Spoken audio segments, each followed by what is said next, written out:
Long before our time, in the lands of Sham, there stood a city glowing with wealth, gardens, and flowing water. People laughed in the aswaq markets, children ran freely, and rain came just when it was needed. But something was wrong. Not outside, inside the hearts.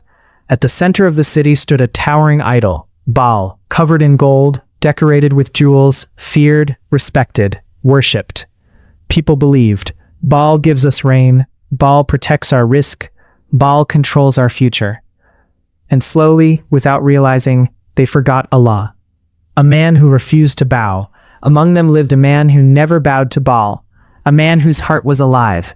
Prophet Ilyas alayhi salam, he would walk past the idol, look at it, and feel nothing but sadness. How can they worship what cannot even move, he would think. One day, Allah chose him, not for comfort, but for a mission. The first call. He stood before his people, not with weapons, not with power, but with truth.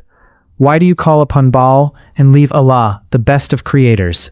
Silence, then laughter. The mockery begins. The leaders stepped forward. You speak against Baal? You want us to abandon what our fathers worshipped? One man shouted, Look around you. We have wealth, rain, crops, all because of Baal. And the crowd nodded. Because people often measure truth by what they see working. The pain of a prophet. Prophet Ilyas alayhi salam didn't stop. Day after day he called them, privately, publicly, gently, firmly. But hearts, when attached to falsehood, become hard. When blessings become a test. The rain kept coming, crops kept growing, and the people said, See, Baal is pleased with us. But they didn't realize, sometimes blessings are not rewards, they are tests. The warning.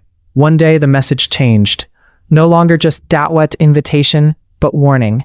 If you do not return to Allah, your risk will be taken. They laughed again, because they couldn't imagine life without what they depended on. The first sign, then it happened.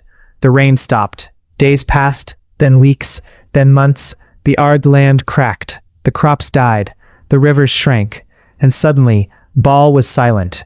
Fear spreads. People rushed to the idol. They offered more sacrifices, more prayers, more desperation. But nothing changed, because what they worshipped had no power. A quiet realization. Among the crowd was a young man. He had always followed his family, always believed what everyone believed. But now, he whispered to himself, If Baal controls the rain, why can't he bring it back? And for the first time, doubt entered his heart. Reflection. Sometimes Allah doesn't take away blessings to punish you, but to show you what you were really relying on. The sky remained empty. No clouds, no wind, no mercy. At least that's what it looked like. The ard turned hard. Shukuk, cracks, spread across it like scars. The same land that once fed them, now refused to give anything back. When Baal stayed silent. Every morning, people gathered before Baal. They brought offerings, animals, food, precious items. Their voices trembled. Give us rain. Save our crops. Don't abandon us. But Baal never responded. Not a sound, not a sign. Because what is false cannot save you when you truly need it. Pride versus truth. The leaders refused to admit the truth. Instead, they said, This drought is a test from Baal. We haven't worshipped enough. We must give more. So people obeyed. Because when fear grows, people cling harder to what they already believe. Even if it's wrong, the voice that still called, in the middle of this chaos, one voice remained calm. Prophet Ilyas, alayhi salam. He walked through the dry aswaq, through the silent fields, and he said, Turn back to Allah, and He will send rain. Some people turned away, some got angry, but some started listening. The young man, that same young man from before, he couldn't ignore it anymore. Every day he saw crops dying, children hungry, people crying in front of Baal, and still nothing. One night, he stepped away from the crowd. No idol, no noise, just him and the sky. He raised his hands, unsure, nervous. Allah, if you are real, help us. It was the first sincere dua of his life. The first real dua. There was no thunder, no instant miracle, but something changed inside him. For the first time, he felt heard. Because dua doesn't always change the world instantly. Sometimes it changes the heart first. Anger of the leaders. As more people began to question, the leaders grew afraid, not of drought, but of losing control. They said, "This man, Ilyas, is the cause of our problems. He has angered Baal." And suddenly, truth became the enemy, the threat. They began searching for Prophet Ilyas, alayhi salam, not to listen, but to silence him. Because when truth threatens falsehood, falsehood doesn't debate, it attacks. The hidden believers. Meanwhile, quietly, a small group began to form. People who believed, but were afraid. They met in secret, whispered dua, prayed when no one was watching. Among them was the young man, a different kind of strength. They had no power, no wealth, no status, but they had something stronger, iman, faith. And even though the world around them was collapsing, inside, they were becoming stronger. A night of tears. One night, the young man asked, "Why is Allah not sending rain yet?" An older believer replied, "Because maybe the drought is not just in the sky." He paused. "It's in the hearts." The real drought. The problem was never just lack of water, it was lack of tawakkul, lack of sincerity, lack of connection with Allah. And until hearts change, circumstances may not. A promise. Prophet Ilyas, alayhi salam, told them, "Keep making dua, even if you don't see results yet, because Allah is not ignoring you. He is preparing something." End of part 2, reflection. Sometimes Allah delays the answer, not because He doesn't hear you, but because He wants your heart to return, your reliance to become real, your dua to become sincere. The confrontation, when truth stood against falsehood. The drought had reached its peak. No crops, no alma, no hope. At least, that's what people felt. But deep down, something was shifting. Hearts were cracking, just like the Allard. Challenge is announced. The leaders could no longer ignore Prophet Ilyas, alayhi salam. His words were spreading. People were questioning. Faith in Baal was weakening, so they made a decision. Let there be a public confrontation. A day was chosen. A place was prepared. The entire city gathered. The gathering. Men, women, children, all came. Some came to mock. Some came out of curiosity. And some came with hearts searching for truth. The sky above them was still empty, a silent witness. The words that shook the crowd. Prophet Ilyas, alayhi salam, stepped forward. No fear, no hesitation. He said, "Today we will see who truly has power." He pointed toward the idol. "Call upon Baal, and I will call upon Allah. Whichever responds is the truth." The crowd murmured, because deep inside, they already knew the answer. They called upon Baal. The priests stepped forward. They raised their hands, they shouted, they cried. Hours passed. "Baal, send rain. Baal, save us." They screamed until their voices broke. But nothing happened. Not a cloud, not a drop, just silence. The breaking point. The people started looking at each other. Doubt turned into fear. Because this was the moment they had avoided. What if Baal was never real? Then came the dua. Now it was time. Prophet Ilyas alayhi salam stepped forward. No shouting, no performance, just sincerity. He raised his hands and called upon Allah. Quietly, deeply, with complete trust. The sky responds. For a moment, nothing. The same silence, the same sky, the same dryness. Then, a breeze, soft but real. People looked up. Clouds slowly began to gather. The same sky that had been empty for months was changing. The rain falls. A drop, then another. Then suddenly, rain, heavy, powerful, unstoppable. The earth drank again. The people stood frozen. Because this wasn't just rain. This was truth. Hearts collapse. Some people fell to their knees, crying, realizing, all this time we were wrong. The young man, tears streamed down his face, because the dua he made in secret was now being answered before his eyes. But not everyone changed. Even after seeing this, some leaders turned away. Pride is stronger than proof. They said, this is magic. This is coincidence. Because accepting truth would mean admitting they were wronged.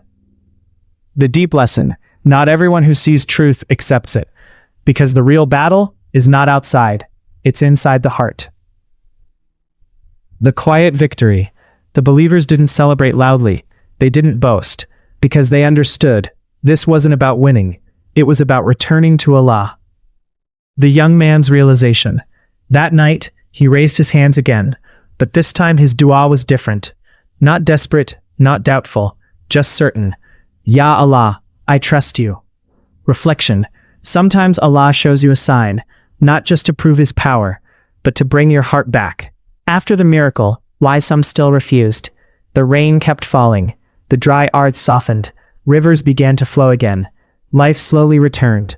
From the outside, everything looked fixed, but inside the hearts, the real test had just begun. Two types of people emerged. After the miracle, the city split into two. Those who returned to Allah. They cried in sujood. They made sincere dua. They said, "We were wrong. Ya Allah, forgive us." Their hearts felt light, because truth, even as painful, brings peace. Those who refused. And then there were others, the leaders, the proud, those who had too much to lose. They saw the rain, they witnessed everything. Yet they said, "This was coincidence. This was timing. This has nothing to do with Allah." Because accepting the truth would break their ego. The dangerous reality. Prophet Ilyas alayhi salam warned them, "It's not what your eyes see, it's what your heart accepts." Because a person can witness miracles and still remain lost. The young man's journey. The young man who once doubted was no longer the same. He used to follow the crowd, believe what others believed, rely on what he could see. Now he stood in the night, alone, making dua to Allah. Not because of fear, but because of love. A quiet conversation. One night he asked, "Why did Allah wait so long to send rain?" An elder replied, "Because if the rain came earlier, you would still believe in Baal." Silence. Then he added, "Sometimes Allah delays, so your qalb, heart, can wake up." The hidden Baal, the elder continued, "Do you think Baal was just a statue?" The young man nodded. The elder said, "No. Baal was anything they trusted more than Allah." The story becomes about us. That night, the lesson became bigger than history, because today, no one may bow to Baal physically, but hearts still bow. Modern Baal looks like thinking money guarantees success, chasing people's approval over Allah's rizah, living for attention, likes, and validation, believing status defines your worth. You don't sajda, prostrate, but your decisions, your fears, your priorities reveal what you truly worship. The real test after guidance. Guidance is not the end, it's the beginning. Because now you know the truth. And the question becomes, will you live by it? The Prophet's final message. Prophet Ilyas alayhi salam reminded them, Allah doesn't look at your zahir, appearance, he looks at your heart. Purify it, protect it, attach it only to him. A dua that changed everything.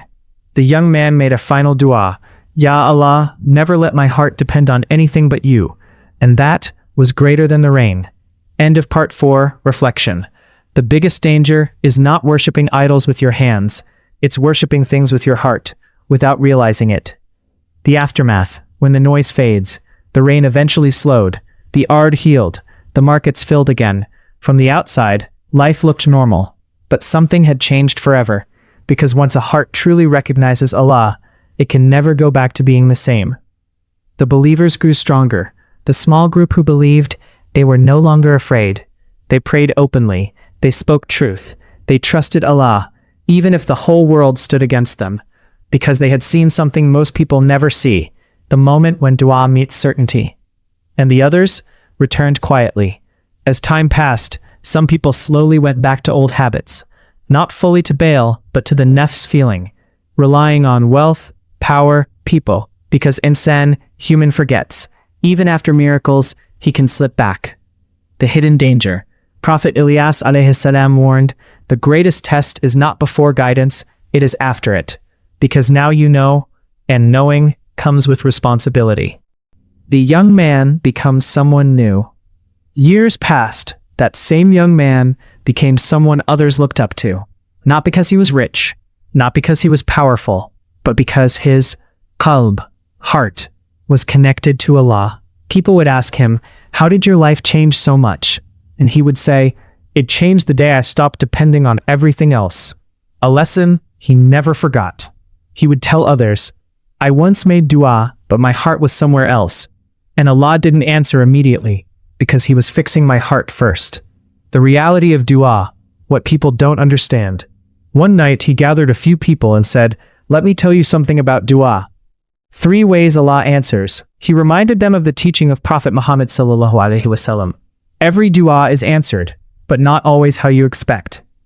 1. Immediate answer. Sometimes Allah gives you exactly what you asked for, like the rain, clear, obvious, immediate.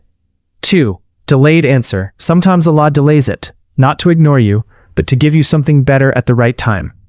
8. Protection instead. Sometimes Allah doesn't give what you asked, because He saves you from something worse, and you may never even know. The deep truth. He said, if Allah answered every dua instantly, you would never learn patience. If He gave you everything you wanted, you might destroy yourself.